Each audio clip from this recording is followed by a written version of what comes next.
my favorite new thing that I saw the other day at a farm was they had a pile of dirt and they hid 3 coins in it. And if you found a coin, you got a little prize that you could go turn.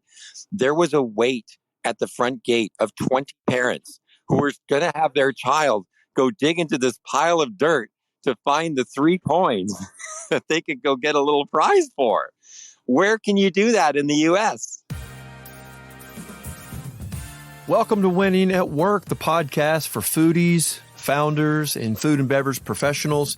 You know, if you wanted to discover a new brand, a new food or beverage to try, there are literally thousands of companies out there. It is very difficult to do that. That's why we curate the different, the better, and the special brands here each and every week, so you don't have to do the heavy lifting. If you're a founder and you're looking to connect with other like-minded executives, we make that very easy. And if you just work in the food and beverage industry and you're looking for fresh inspiration, we have that here in spades. This episode is sponsored by Temple. Congratulations, you're selling in retail. But the competition is fierce and your brand is surrounded by similar products. How will consumers find you? Let Temple show you an innovative retail sales solution. Click on the Attract Consumers link below. Need to attract great employees? Click on the Hire Now below and we'll show you how to use your culture to help you stand out. Stay tuned for this week's episode. Welcome to Winning at Work, everybody. It's Tony. Today we're going to learn about agritourism, or agritainment as it has been known. It's basically it's experiential travel and dining. You know, I think of all the farms that are out there.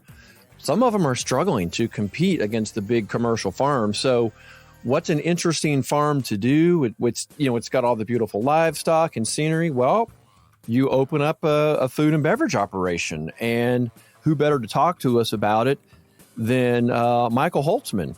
He's the president. He's the CEO of Profitable Food Facilities Worldwide. The best way to think of them is they really specialize in designing that captive market food and beverage operation. So if you've never heard that phrase, captive market, just think about you're at a football game, you're at an amusement park or a hotel or a convention center. You really don't leave the premise. You're on premise and you have to find your food there. And Mike and his team for over 30 years and hundreds of solutions solved, worldwide. Absolutely perfect person to talk to us about agritourism and why it's such a trending space. How's it going, Mike? Good morning. Good morning. Good morning, Tony. How are you? This is exciting. I'm really glad that we get to share this and get into this because, this agritourism thing is like, I didn't even know what the term was 5 years ago. I'm like, what's that? When I ran into my first group that we got to work with on this, and he's like, yeah, I've got a farm in Omaha, Nebraska, and I'm like, okay. And I was literally going, am I going to price this right? Because I don't even know how much they're going to do. Turned out he was the number one farm in the United States. And he didn't share that with me until I get out there. And I'm like, what is this? And so the number one farm is Vala's in Omaha, Nebraska. And they have 22,000 people show up on a Saturday. It's half of Disneyland. 22,000 people. Oh, yeah. So how many acres does he have? He's got about 300 or so, and this is the most innovative person in the industry who's kind of like set a standard. Was like, well, I'm never going to be like Vala's. Well, you don't have to be like Vala's. And that's part of the thing that's neat to see across all these farms, So that was my first. And when we worked with them, then I'm like, now we've done over 50 of them. We worked with 50 farms. So I've been to 50 farms in the last 5 years, seen them all laid out and how they do this. And I love it. Yeah. So it's pretty exciting. I can't wait. Honestly, I can't wait for this. So Mike, you had a bit of a funny story. So we were all ready to go today and you had your laptop ready to go and you had an attack. What happened? Yeah. People say that the dog ate my homework. Well, my cat knocked over 2 ounces of liquid right onto my laptop. And shorted out. I shouldn't laugh, Mike. I should not laugh, but that's what cats do. They're so annoying like that. Have you seen The Secret Life of I think Pets? they know they're evil. It's just crazy. Oh, the movie? Yeah. Yeah. No, exactly. So we've called an audible. You're calling in mobile. So, bear with us. The quality is going to be good. It may not be laptop, but it's going to be good.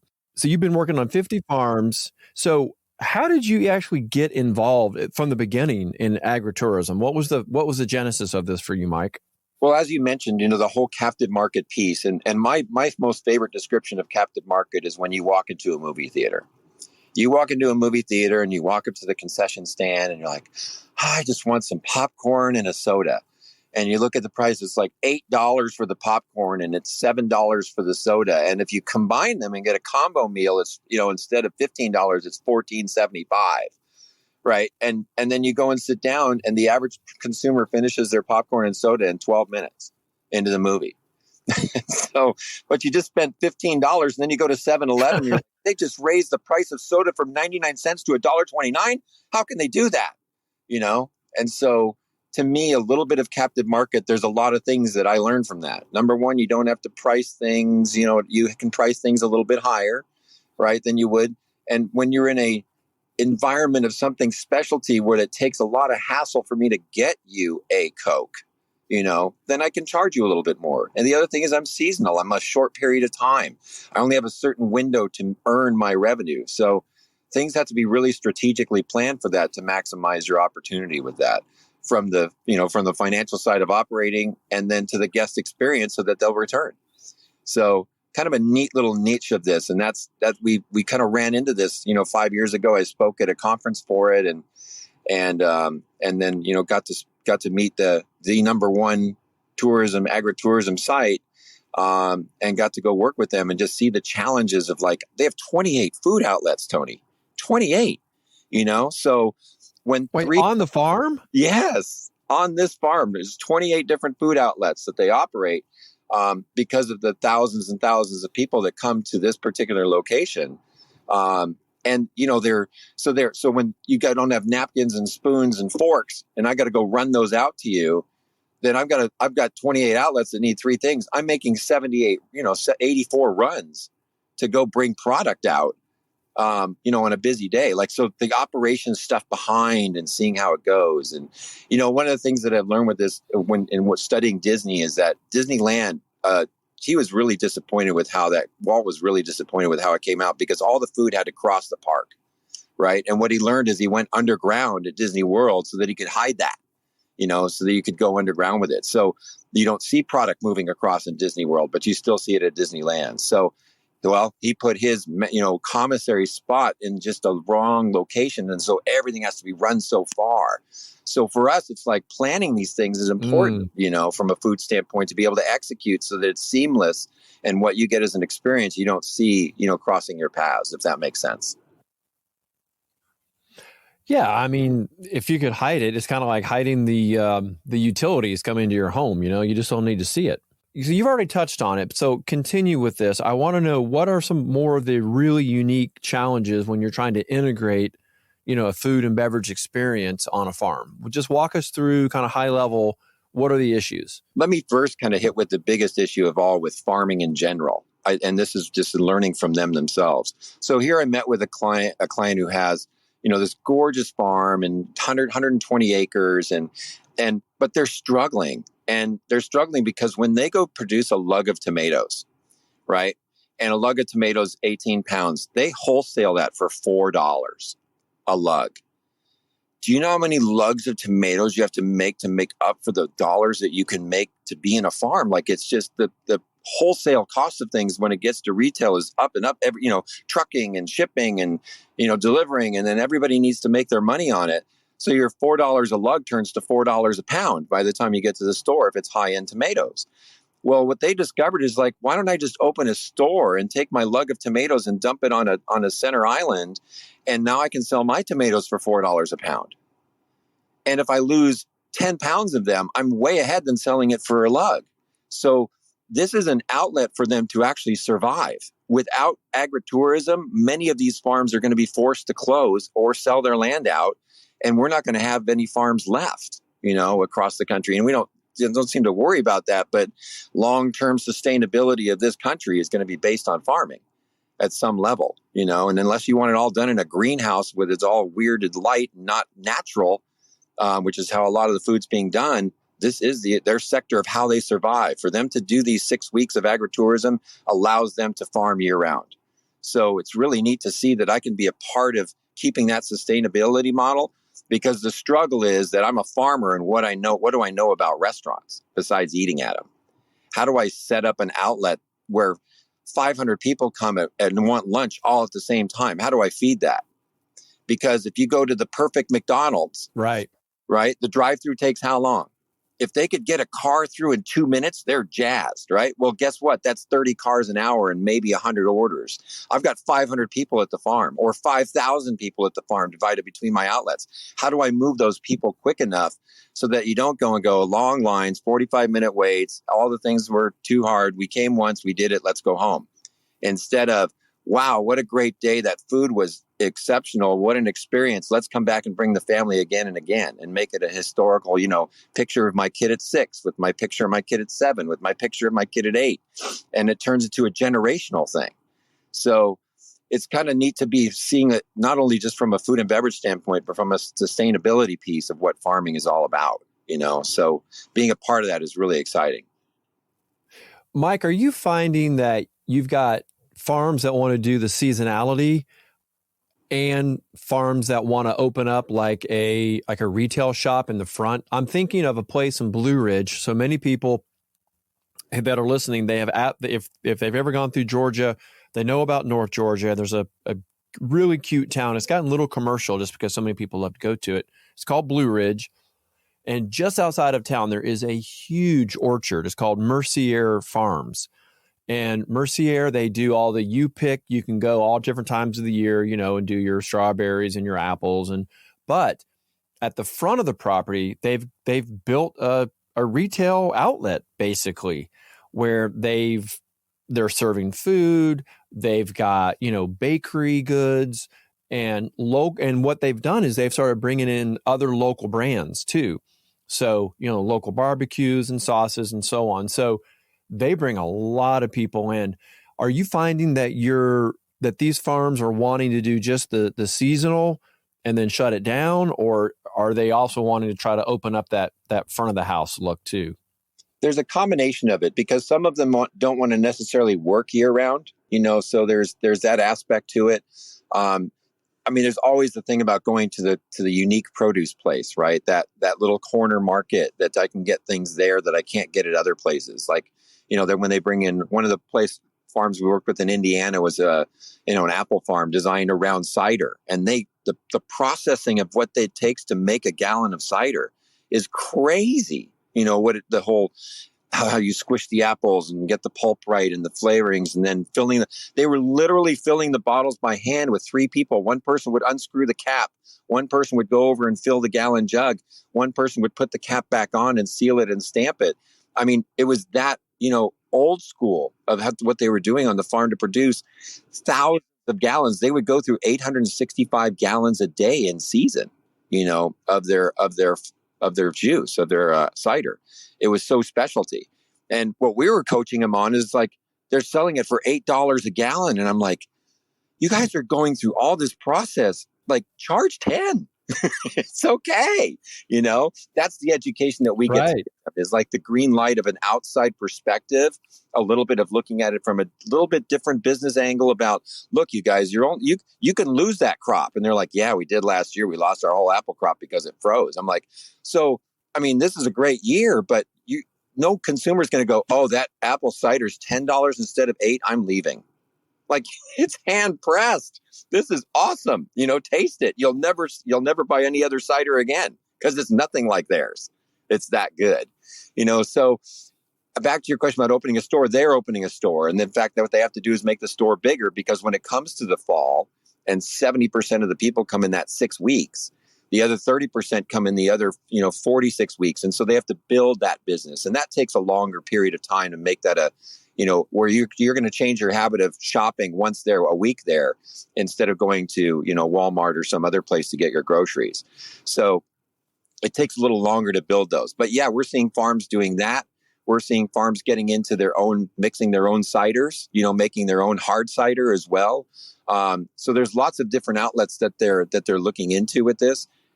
But is enough revenue in that 6 weeks, because when most of these farms go in, they grow exponentially. They don't just go up 3% a year. They go from 5,000 to 10,000 to 25,000 to 30,000, over a 4-year span. And that's where food gets difficult, because you went from, it's so funny, Tony, we walk into some of the farms like, you guys are doing crock pot hot dogs.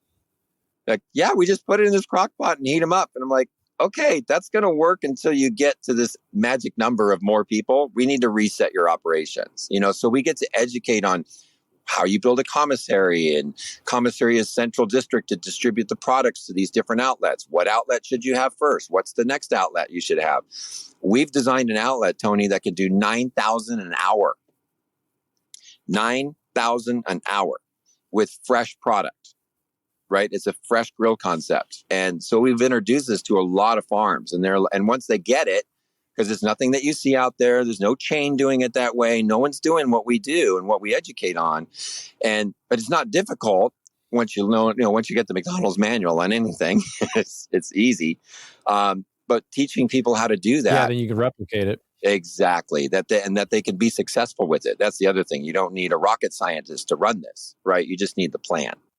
Well, what comes to my mind is that you've got, farmers who are obviously very good at cultivating their crops, et cetera, but to get into the food business, they may not have come from it, right? And that's where you come in to help them with it. But why not just get involved in a collaboration? Why not just get involved in a partnership? I mean, if I had that kind of land and people wanted to come and, be part of the landscape and just kind of be out in nature, why not just partner with a local chef or like a small local restaurant? Here's the challenge with that. It's the volume that these farms are starting to generate, where we can't just do a onesie, twosie, or when a chef comes in with his talent, right, and their knowledge base. And we run into this with our country club sector, right? Private clubs, fantastic chefs, best parties, right? All the events are awesome, but they struggle with a la carte. Why are they struggling making hamburgers, and club sandwiches for their members? Because that's not where they came from.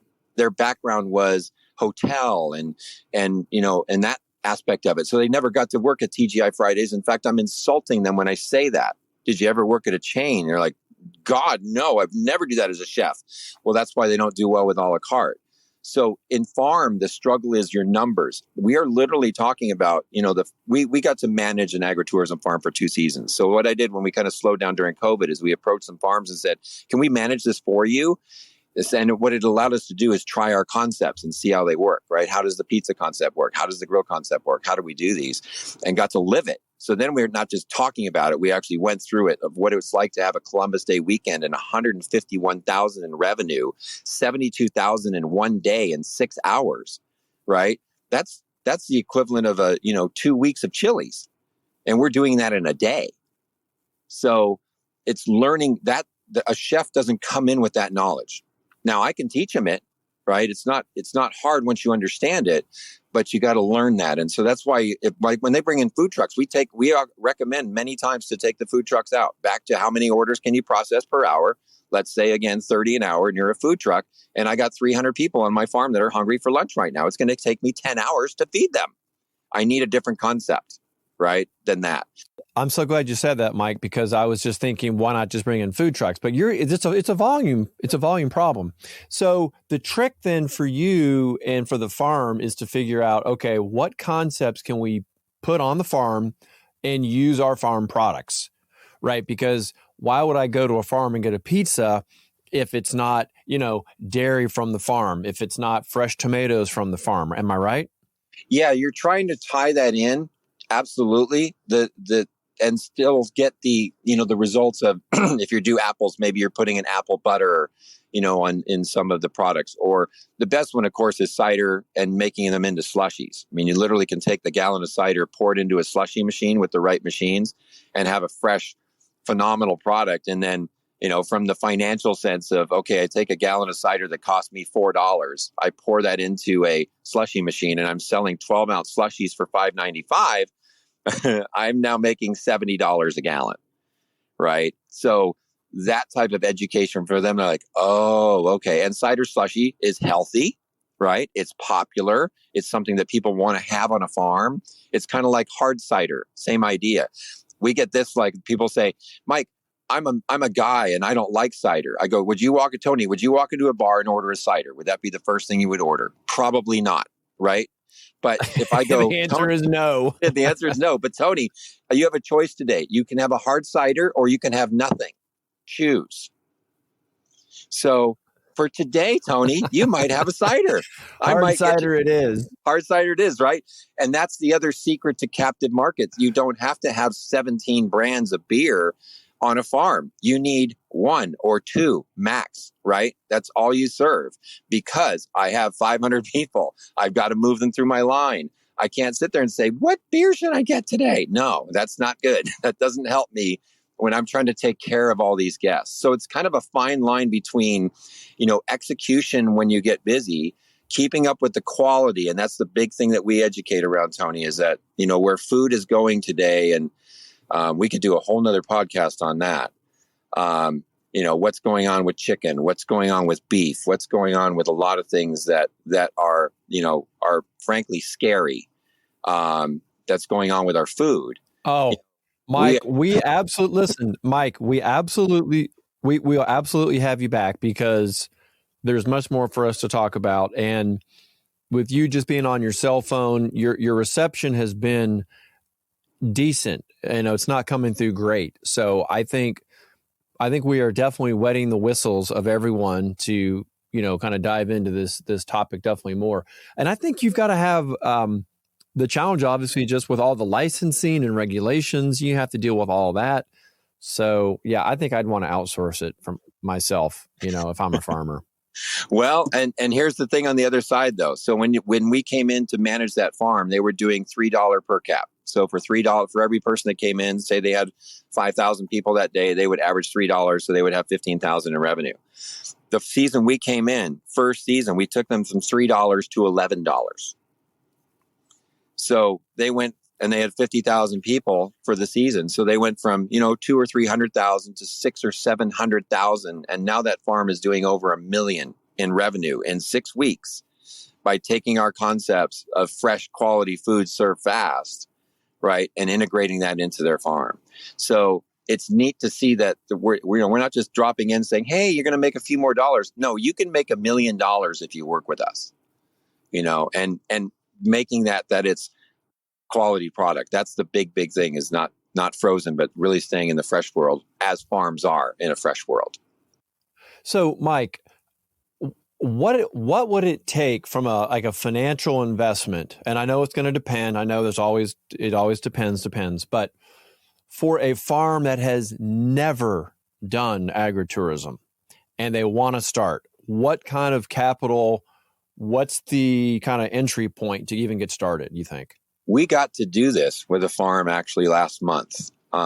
We had someone who reached out and said, you have a lot of experience with farms. You've seen more farms in 5 years than anybody else we know. Who's seen 50 farms in 5 years, right? And then I get to go take the best of what those do and put them on paper for how to lay this out to maximize their revenue piece. So the number is around probably a 7-digit number. When someone said, I want to start my agritourism, I said, it's going to probably be $1 million to get started. But your ROI is so quickly, you've got to just make that initial investment. And the only other part is marketing, right? That people know that your farm is off Highway 82 in the middle of Nowheresville, and how do they find you? And when I drove out to Vala's, that #1 farm that I was with, and it was like, where am I? But you could see that the parking lot was enough cars for, three cars per person. They could park 7,000 cars, and 1 acre parks 100 cars. So do the math. They need 70 acres just for parking, right? To be able to do this at, the top farm in the country. So that is crazy, Mike. That is such a huge operation. I'm blown away by that. So outside of food, what are some of the fun things that you've seen on these farms for the consumer? That's where the creativity comes in, where each farm has its own little unique touch. What's the go-to memorable slide that you're on, or what's the playground that they have that's not just a standard playground, but it's integrated into, a whole farm experience where someone really designed it, from that perspective. Because it's leaving that child image, right? It's where your child goes, you remember going to the farm when you were 6 or 7, and then you're 8 or 9, and, almost like Disney, but in a lower keel. Here's what I try and say with attractions is I always say to the farm, I go, if you compare yourself to Disneyland, what do you think you are? Are you 20% of a Disneyland experience, 30%? And basically everybody fills into this 20 to 30% range. And I look at them and I go, so if you're 20% of Disney and Disney charges $200 a day, you should be charging $40 for entry, and you're charging $12, right? And so, but getting into my favorite new thing that I saw the other day at a farm was they had a pile of dirt and they hid 3 coins in it. And if you found a coin, you got a little prize that you could go turn. There was a wait at the front gate of 20 parents who were going to have their child go dig into this pile of dirt to find the 3 coins that they could go get a little prize for. Where can you do that in the U.S.? That's hysterical. Nowhere but a farm. That's hysterical. So, right? It's perfect. What? How genius is that? Okay, well, let's mound the dirt back up. Exactly. Reset it. Shovel it back together. Oh, and then on their big day, like in September, in their slow day in September, they up the prize to $5 off, something in retail, and that's where it really gets crazy that all these people come out to try to find those coins. So it's pretty amazing. Well, and I think what's great from the marketing standpoint is that you've got all this beautiful nature that you can use to promote your farm, to promote whatever it is that you're doing. And you just have to invest in social media. And I would think once people start going, the pictures they're taking, it kind of snowballs, I would think. Absolutely.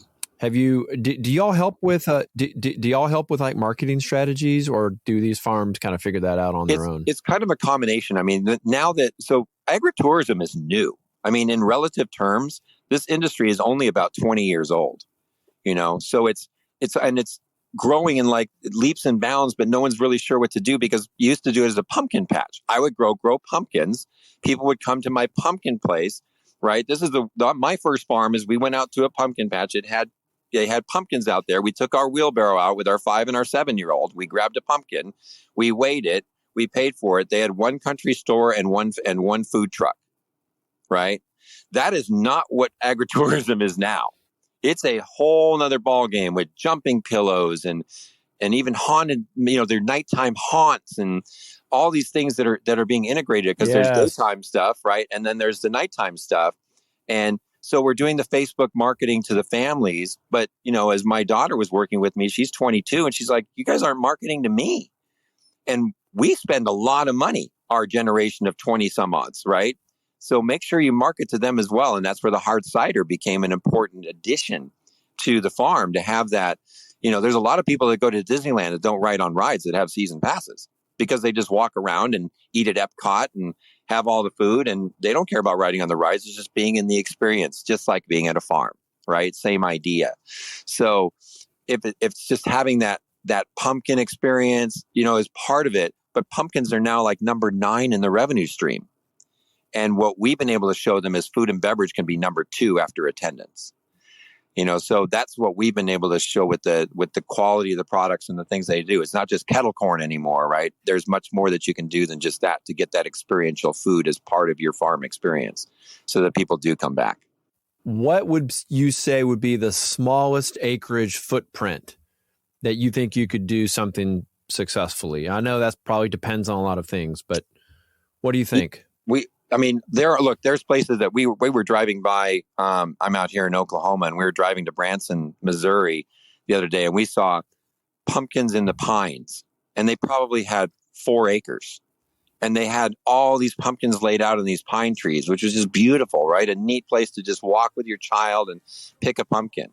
So they did it in 4 acres, but it's not what we would call a agritourism pumpkin patch is. The big one, Tony, is parking, right? That you have to have that acre for every 100 cars. Yeah. And so if you're going to get to 1,000 or 2,000 or 5,000 people, then that really bumps your acreage, to 30 or 40 acres for that alone. So that's why we usually say 100 acres is kind of the minimum. 100 to 140 is what I've been coached on, so that you can get everything in, because it's difficult to make money in an agritourism. There's a breaking point, like anything, right? Where's the break even? And if you're only at 500 people that day, even though that sounds like a lot, when you throw in all your labor and everything else, that's not enough. So they need to get to that 1,000 mark, to make this worthwhile.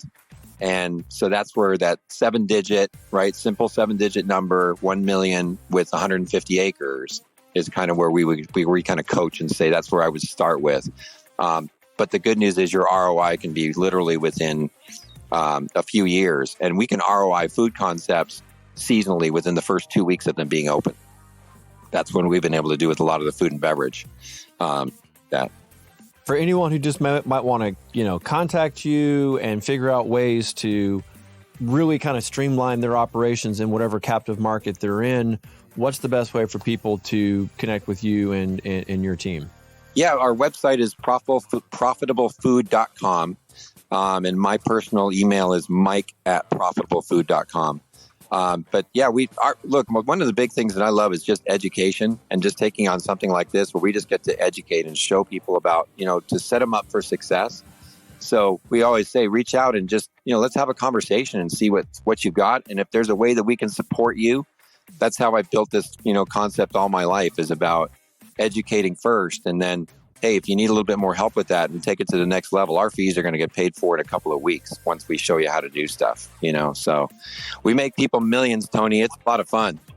I tell you what, listen, what we're going to do, the next time you go to a farm that you're going to have good cell phone reception there. Yeah. Let's do a live stream. Okay. I would love to see it. I think it'd be a lot of fun. We can kind of see behind the scenes. Mike, great talking to you again, and thank you for taking us on kind of a whirlwind tour of agritourism, and appreciate you coming down to Winning at Work and talking to us. Absolutely. Thanks for the time, Tony. It's been great.